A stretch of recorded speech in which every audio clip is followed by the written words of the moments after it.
Hello friends. आज हम biomolecules chapter पढ़ेंगे और इसको कम्प्लीटली डिस्कशन करेंगे। तो हम देखते हैं बायोमोलिक्यूल्स। बायोमोलिक्यूल्स क्या है? ऐसे ऑर्गेनिक मॉलिक्यूल होते हैं हमारे, जो कि हमारे लिविंग ऑर्गेनिज्म के अंदर होते हैं। इसलिए बायोमोलिक्यूल्स को हम अपनी बॉडी का बिल्डिंग ब्लॉक मटेरियल भी बोलते हैं। इनका इम्पोर्टेंट फंक्शन होता है हमारे लिविंग बॉडी के लिए। तो हमारी बॉडी के अंदर जो कम से कम 25 नेचुरल केमिकल एलिमेंट पाए गए हैं, जो बायोमोलिक्यूल की फॉर्म में है। एलिमेंट की फॉर्म में एलिमेंट्स क्या होते हैं? जैसे nitrogen, oxygen, carbon dioxide, sorry, phosphorus, sulphur, इस टाइप के।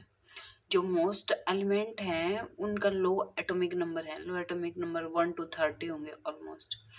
बायोमोलिक्यूल कंसिस्ट ऑफ, ज़्यादातर हमारी बॉडी के अंदर जो बायोमोलिक्यूल की फॉर्म में एलिमेंट प्रेजेंट है वह carbon, hydrogen, nitrogen, oxygen, phosphorus and sulphur है। अगर हम बात करें यहाँ पे फोर मोस्ट अबेंडेंट एलिमेंट के लिविंग ऑर्गेनिज्म के अंदर हैं, जो एक oxygen, nitrogen, carbon and hydrogen. तो ये ही हमारी बॉडी के अंदर जो मोस्ट अबेंडेंट पाए जाते हैं।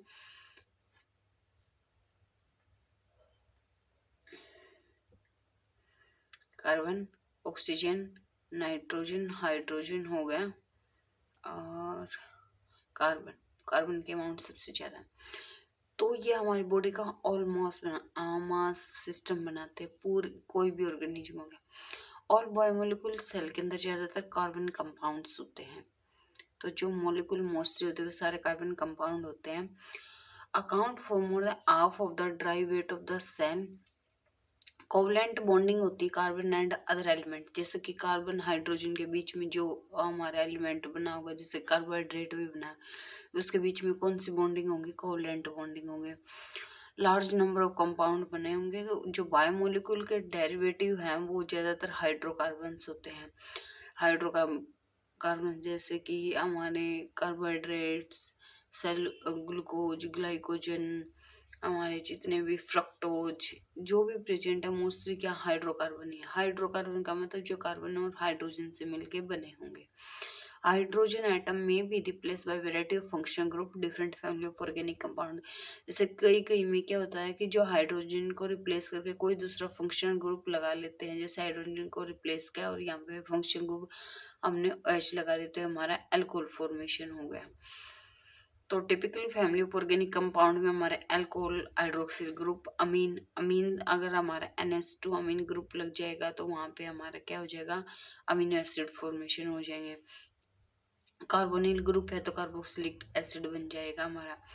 जो मेनी बायोमोलिक्यूल्स हैं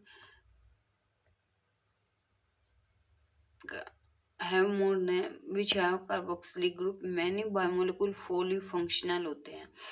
पोली फंक्शन का मतलब क्या है? एक से ज़्यादा फंक्शनल ग्रुप है। जैसे हाइड्रोजन के का वो रिप्लेस करके हमारे उसमें अल्कोहल ग्रुप भी लग रहा है, अमीन ग्रुप भी लग रहा है। अगर हम अमीनो एसिड के स्ट्रक्चर की बात करें तो अमीनो एसिड का स्ट्रक्चर होता है COH, NH2, OH और कोई और ग्रुप है। तो अब यहाँ पे तीन ग्रुप है, सी डबल बॉन्ड OH, हमारा OH और NH2, तीन फंक्शन। तो इसलिए हम इसको बोलते हैं कि जो हमारे मोस्टली बायोमोलिक्यूल पॉलीफंक्शन होते हैं।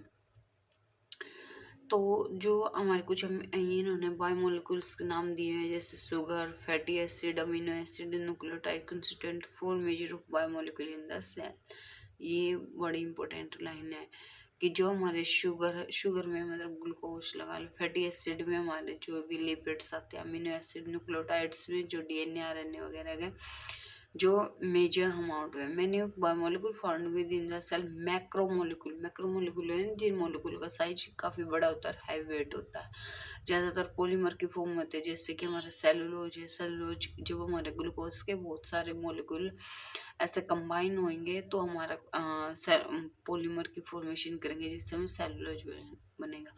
कोवलेंटली लिंक मोनोमर सब यूनिट। द मैक्रोमोलिक्यूल्स हमारे कौन कौन से होते हैं? प्रोटीन। प्रोटीन की सब यूनिट क्या है? Amino acid. कार्बोहाइड्रेट की सब यूनिट क्या? हमारी ग्लूकोज। लिपिड्स की क्या? Fatty acid. और न्यूक्लिक एसिड की क्या? हमारी न्यूक्लियोटाइड्स है।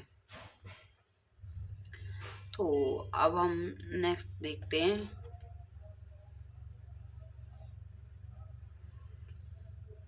स्मॉल बायोमोलिक्यूल्स, और इनसे मिलकर जो हमारे मैक्रोमोलिक्यूल्स बने हुए हैं उनको देखते हैं हम। स्मॉल में जैसे शुगर है, और शुगर का हमारा जो मैक्रोमोलिक्यूल पॉलीसेकेराइड्स, जैसे हमारे की सेलुलोज, ग्लाइकोजन हो गए। फैटी एसिड से मिलके हमारे फैटी लिपिड्स, अमीनो एसिड से प्रोटीन, न्यूक्लियोटाइड्स से मिलके बहुत सारे न्यूक्लियोटाइड की कॉम्बिनेशन होगी तो हमारा न्यूक्लिक एसिड बनेगा। Nucleic acid and protein are informational macromolecules होते हैं। प्रोटीन किससे बना होता है? अमीनो एसिड से। लार्ज फ्रैक्शन न्यूक्लिक एसिड में हमारे DNA RNA polymer of nucleotide के होते हैं। They store transmit translate genetic information. DNA RNA क्या करता है? जेनेटिक इन्फॉर्मेशन ट्रांसफर करता है। Polysaccharide polymer simple sugar, two major functions होते हैं इनके। Energy yielding fuel store and structure of extracellular structure of the, देखिए उनके काम कि जो हमारी ये पॉलीसेकेराइड्स है, पॉलीसेकेराइड्स में हमारी शुगर आ गई, ये है तो हमारी एनर्जी फ्यूल का काम करेंगे हमारी बॉडी के अंदर। और जो हमारे अमीनो एसिड हैं वो हमारा प्रोटीन फॉर्मेशन करते हैं, अमीनो एसिड से प्रोटीन बनते हैं, इसलिए वो स्ट्रक्चरल एलिमेंट हो गए। क्योंकि प्रोटीन हम फिर प्रोटीन बनेंगे, प्रोटीन से सेल की फॉर्मेशन होगी। तो अब हम फर्स्टली जो पढ़ते हैं, फर्स्ट हमारा टॉपिक है वो अमीनो एसिड एंड प्रोटीन सी है। अमीनो एसिड एंड प्रोटीन को अगर हम देखें, कंपाउंड अमीनो एसिड का स्ट्रक्चर मैंने अभी बताया, अभी तो एक COH ग्रुप होता है, एक होता है NH2 ग्रुप, और एक होता है H ग्रुप, और एक आर को रिप्लेस करके कोई भी फिर ग्रुप चलेगा तो different type of 20 amino acid हमारी बॉडी के अंदर प्रेजेंट होते हैं। तो they are monomers and protein composed of amino group. एक अमीनो ग्रुप होता है, एक कार्बोक्सिलिक ग्रुप होता है, एक हाइड्रोजन एटम होता है, और साइड में एक चेन का हमारा जो आर ग्रुप है, आर डिफरेंट टाइप का हो सकता है। अमीनो एसिड जो हमारा अल्फा अमीनो एसिड होता है, क्योंकि जो and carboxylic attach to same carbon which is called alpha carbon, क्योंकि जो ये कार्बोक्सिलिक एसिड जिससे अटैच है वो उस नेक्स्ट वाली कार्बन को, ये हमारे फंक्शन ग्रुप की कार्बन काउंट नहीं होती, उससे नेक्स्ट वाली कार्बन को हम अल्फा कार्बन बोलते हैं। जैसे ये वाली हमारी अल्फा कार्बन, और इस अल्फा कार्बन की वजह से ही पूरा अमीनो एसिड को अल्फा अमीनो एसिड के फॉर्म में देखेंगे हम। अब नेक्स्ट देखते हैं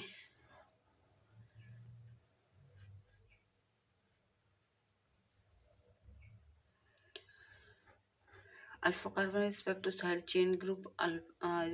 ये हमने जनरल स्ट्रक्चर देख लिया अमीनो एसिड का, जैसे दिखा हुआ है general structure of amino acid.